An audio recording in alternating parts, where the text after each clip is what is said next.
നിങ്ങൾ നോർമലാണോ അതോ അബ്നോർമലാണോ? അങ്ങനെ ചോദിച്ചാൽ എന്താണ് നോർമാലിറ്റി എന്ന് പറഞ്ഞാൽ? അല്ല, എന്താണ് അബ്നോർമാലിറ്റി? ആരാണ് നോർമൽ, ആരാണ് അബ്നോർമൽ? അങ്ങനെ ഒരാശയം നിങ്ങളുടെ കുട്ടികൾക്ക് നിങ്ങൾ കൊടുക്കുന്നുണ്ടെങ്കിൽ ആ ആൺകുട്ടിയുടെ, അവൻ വളർന്നു വരുന്ന ആ പുരുഷൻ്റെ ജീവിതം എന്ന് പറയുന്നത് തകർക്കുകയാണ് നിങ്ങൾ ചെയ്യുന്നത്. നിങ്ങൾ അബ്നോർമൽ ആകൂ. നോർമാലിറ്റിയിൽ ഒരു ത്രില്ലില്ല, ഒരു റിസ്ക് ഇല്ല. ലൈഫിൽ ഒരു ത്രില്ലില്ലാതെ എന്താണ് ഒരു രസമെന്ന് പറയുന്നത്? ആരോ പറഞ്ഞിട്ടുണ്ട്, what's life without a little risk എന്ന്. ഹലോ, നിങ്ങൾ നോർമലാണോ അതോ അബ്നോർമലാണോ? അങ്ങനെ ചോദിച്ചാൽ എന്താണ് നോർമാലിറ്റി എന്ന് പറഞ്ഞാൽ? അല്ല, എന്താണ് അബ്നോർമാലിറ്റി? ആരാണ് നോർമൽ, ആരാണ് അബ്നോർമൽ? അപ്പം ഇതിൻ്റെ നിർവചനം ചോദിച്ചു കഴിഞ്ഞാൽ നോർമൽ എന്താണ്, അല്ലെ അബ്നോർമൽ എന്താണ്, ഇതിനെ നമ്മൾ എങ്ങനെ വേർതിരിക്കും? അപ്പോൾ ഒരു നിർവചനം, ഡെഫിനിഷൻ ഒക്കെ നോക്കിക്കഴിഞ്ഞാൽ ഭയങ്കര കോംപ്ലിക്കേറ്റഡ് ആണ്. ഒന്ന് വായിച്ചാലൊന്നും നമുക്ക് ഒന്ന് മനസ്സിലാകാനൊക്കെ ഭയങ്കര പാടാണ്. അപ്പോൾ ഇതിൽ ഏറ്റവും നിസ്സാരമായിട്ടുള്ള, മനസ്സിലാക്കാൻ എളുപ്പമായിട്ടുള്ള ഒരു നിർവചനമുണ്ട്. അതായത് നോർമൽ ഈസ് ആവറേജ് എന്നാണ് പറയുന്നത്. അതായത് ശരാശരി. ശരാശരി എന്താണോ അതാണ് നോർമൽ എന്ന് പറയുന്നത്. ഒരു സമൂഹത്തിൽ ശരാശരി മനുഷ്യരെ എന്ത് ചെയ്യുന്നോ അതാണ് നോർമൽ. ആ ശരാശരിയിൽ നിന്ന് വ്യതിചലിച്ച് ചെയ്യുന്നത് അബ്നോർമലാണ്, അബ്നോർമാലിറ്റിയാണ് ആ വ്യതിചലിച്ച് ചെയ്യുന്നത്. അതായത് ഒരു സമൂഹത്തിലുള്ള ആൾക്കാർ പാമ്പിനെ തിന്നുകൊണ്ടിരിക്കുകയാണെങ്കിൽ, മെജോറിറ്റി ആൾക്കാർ, ശരാശരി ആൾക്കാർ പാമ്പിനെ തിന്നുന്നവരാണെങ്കിൽ, നായയെ തിന്നുന്നവരാണെങ്കിൽ അതവിടെ നോർമലാണ്.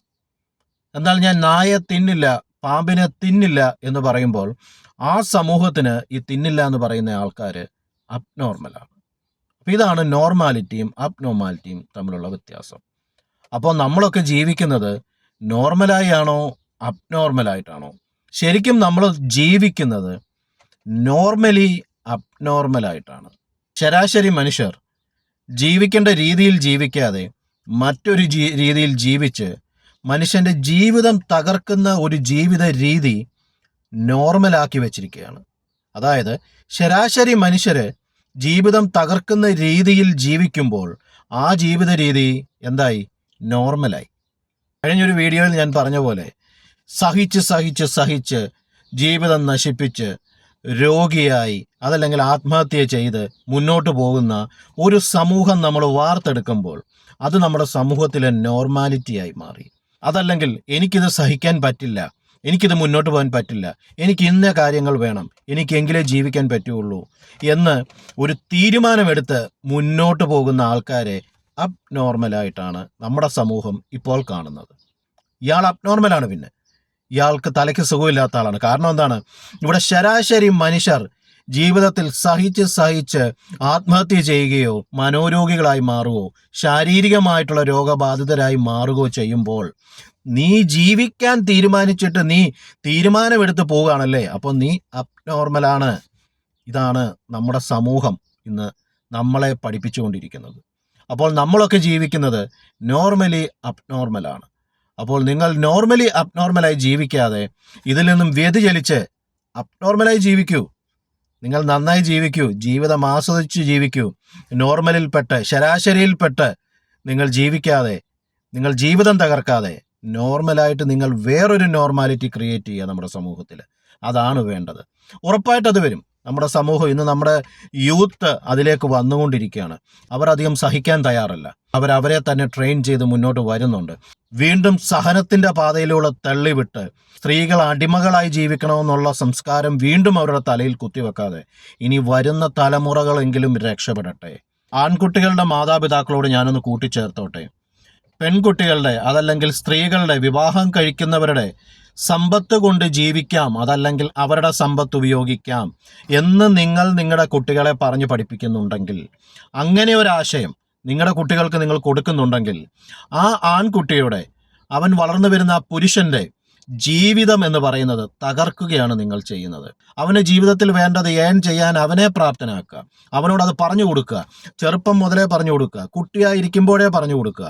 അതല്ലാതെ ഒരു വീട്ടിൽ ആൺകുട്ടിയും പെൺകുട്ടിയും ഉള്ളപ്പോൾ പെൺകുട്ടിക്ക് വേണ്ടി മാതാപിതാക്കൾ ഞങ്ങൾ സമ്പാദിച്ചു വെക്കണം, അവളെ കെട്ടിച്ചു വിടണ്ടേ എന്നുള്ളൊരു കോൺസെപ്റ്റ് പോലും ആ വീട്ടിലെ ആൺകുട്ടിക്ക് കൊടുക്കാതിരിക്കുക. കാരണം ഇവൻ ചിന്തിക്കും, എൻ്റെ പെങ്ങൾക്ക് എൻ്റെ പെങ്ങൾക്ക് എൻ്റെ മാതാപിതാക്കൾ സമ്പത്ത് സമ്പാദിച്ച് അവൾക്ക് കെട്ടിച്ചു കൊടുക്കുമ്പോൾ, അവളുടെ ഭർത്താവിന് കൊടുക്കുമ്പോൾ, ഞാൻ കെട്ടുമ്പോൾ എനിക്കും കിട്ടണ്ടേ ആ പെണ്ണിൻ്റെ കയ്യിൽ നിന്ന് പൈസ?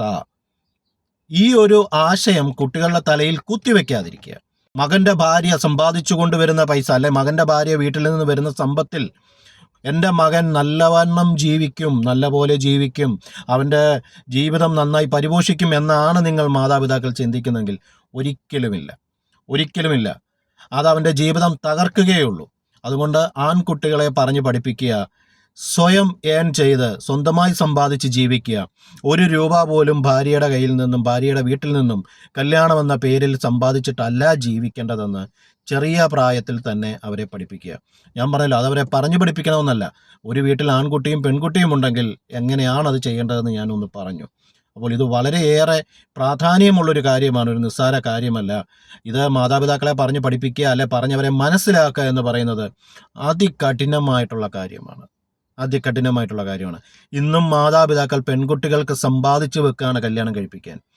മുമ്പ് ഞാൻ പറഞ്ഞു, ശരിക്കും പറഞ്ഞാൽ അതൊരു കൊട്ടേഷന് വേണ്ടിയിട്ടുള്ളൊരു പൈസയാണ്. നിങ്ങൾ കല്യാണം കഴിപ്പിച്ച് പൈസ അതിൻ്റെ കൂടെ കൊടുക്കുമ്പോൾ, അതിനെപ്പറ്റിയൊക്കെ ഒരുപാട് നമ്മൾ ചർച്ചകൾ ചെയ്തിട്ടുണ്ട്. വീണ്ടും നിങ്ങൾ തന്നെ ചിന്തിച്ച് നോക്കുക. അതൊക്കെ മാറേണ്ട സമയങ്ങൾ അതിക്രമിച്ച് ഒരുപാട് പോയി കഴിഞ്ഞു.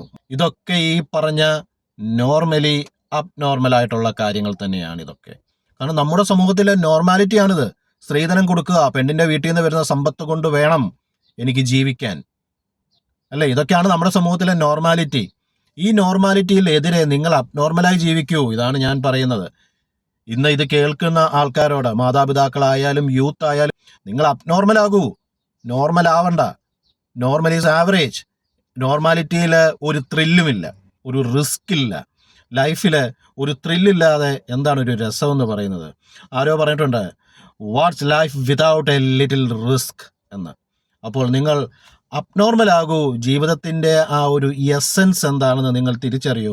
അതല്ലാതെ ഈ പറയുന്ന പോലെ ഒരു ആവറേജിൻ്റെ കൂടെ വെറുതെ നീങ്ങി ജീവിതം നശിപ്പിക്കാതെ ഒരു മാറ്റം ഉണ്ടാക്കൂ. ആ മാറ്റം ഉണ്ടാക്കുന്നതിലെ ഒരു ചെറിയ കണിക നിങ്ങളുമാകൂ. അതാവണം. Thank you.